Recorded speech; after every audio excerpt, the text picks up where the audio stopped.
What is up, guys? Welcome back to the Crew 2, and in this video I'm going to take a look at the McLaren 720s Blast Edition. This car is going to be basically level 1 in the Motor Pass in Episode 2.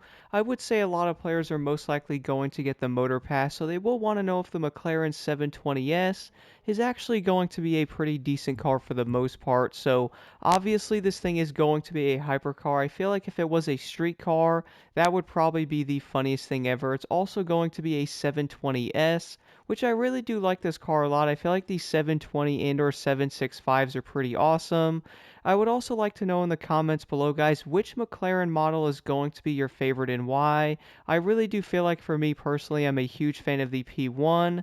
I also really like driving the P1 GTR and Need for Speed, so who knows, maybe that car might actually show up in Motorfest, but nonetheless, the customization on the Blast Edition is going to be basically nothing, mainly because the car is going to already be wide-bodied with some crazy looking rims on it.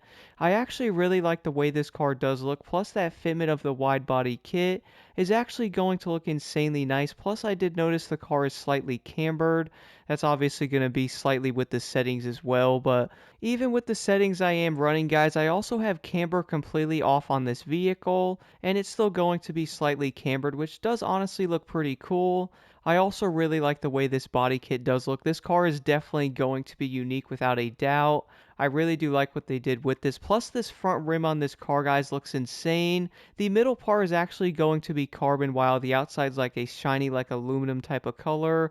It does kind of remind me of something from like Need for Speed Unbound, but my goodness, I also just noticed the side of the rim does look like Patrick. I don't think I'm going to be able to unsee that, but nonetheless, guys, this car is definitely going to be pretty awesome, but I do think a lot of players are also aiming for performance as well, but nonetheless, guys, let's go do an outside look of this 720s right now, and also take this thing on a quick top speed test.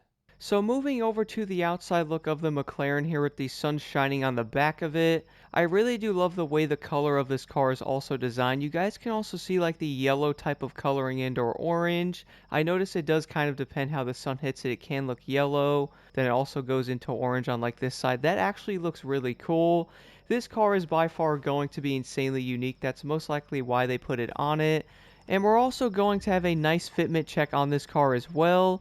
I also really like those Patrick Star rims on the side as well. So this 720s is definitely going to be unique. And it's probably going to be one of those cars a lot of players are most likely going to go after. Mainly because the body kit and the overall look of this car is honestly incredible. And one thing that's also pretty cool, guys, is the fact that the regular 720s also does not have this body kit at all, so this thing really is going to be unique. But jumping into the interior view of this car, one thing I did notice though is it's actually not going to be insanely different in this vehicle, at least compared to the regular interior of the regular 720s as well. You can actually make that one almost the exact same color. One thing I do like though is the fact that the middle screen does work. It's kind of insane how many cars have that middle screen that's basically blank. I really don't know why they actually do that, but you also have the dashboard, which I did notice is also going to have some nice detail to it. You guys are going to have the RPM reader and or the speed you are going. You will also have a gear indicator as well, so if you do like driving the McLaren in first person, this thing's also going to look insanely awesome.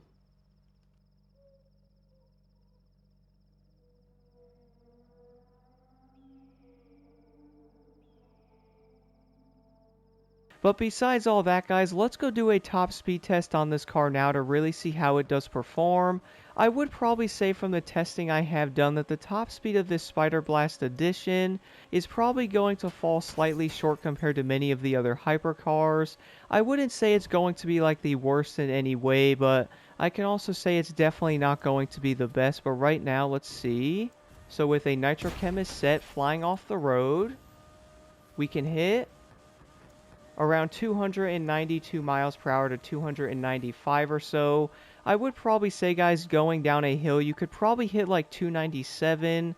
But if you are looking for one of those hypercars that can do well over 300 miles per hour, I would probably say this 720s is definitely not going to be the best choice. Even though, guys, this car isn't going to be the fastest, I still find the handling to be pretty dang good. So the McLaren 720s Spider Blast Edition is by far going to be one of the craziest looking cars we've had in a motor pass so far. I would probably say a lot of players are definitely going to get this thing. You also have some insane looking rims on the front of this car that definitely will give you some flashbacks to Spongebob. And then of course you have a really nice body kit that actually fits the car correctly. I really do like the way this thing does look, but of course the interior is going to basically be like the regular 720, which I feel like a lot of players are most likely not going to care too much for though. But the biggest thing about the 720s Spider Blast Edition is by far going to come down to its handling. I would say guys, a lower top speed on a hypercar is honestly not going to be a deal breaker. The main reason for this, let's say you were doing like the Hollywood hypercar event, and you were wanting to use this car in that race, you could easily get a high score with it, mainly because that 290 miles per hour is not going to affect it. You're also most likely not going to be doing like 320 anyway, so I really don't think having a Bugatti on an event like that is going to make a difference. And then of course if you guys were doing like a summit, I would say if it was a bigger hypercar race, but to be honest guys, I really don't think it's going to negatively impact this Spider Blast Edition all that much. And of course you're going to have one of the craziest looking hypercars anyway, so if you were to want to grind out parts and or followers, I would easily pick a car like this for those. I think it's perfect, and you can also jump in competitively in like a summit and or PvP, and still easily compete against some of the better cars, even though in some areas you might not be the best. One thing I was also noticing guys with some of the McLarens, that their overall speed doesn't seem to be that great, at least on the Crew 2, and I feel like the 720s Spider Blast might end up falling into that category. But having a Nitro Chemist set on this car is probably going to be a huge difference, and I would definitely recommend trying that out if you have been using like a Loot Digger set, and maybe it wasn't feeling exactly the same or something like that. But one thing I also want to talk about is going to be the handling of this car. I have been noticing guys, some of the hypercars are definitely insanely frustrating to use in some areas. For example, if you guys were to go over like uneven ground, the car sometimes loses traction, and or if you were to go over like a hill into a corner, I noticed the car can get insanely squirrely. At least I have noticed that with some of the hypercars. From the testing I have done with the 720s Spider Blast Edition, I really don't think this car is going to suffer insanely bad from that, but I would definitely be slightly careful with this car going over hills and or like turning when going over that hill and or catching air, because it does seem some of these McLarens do tend to get slightly squirrely. But overall guys, I would say the 720s is going to be a pretty decent car overall. I would like to know what you guys think about the Blast Edition in the comments below, and here are my pro settings on this crazy looking McLaren.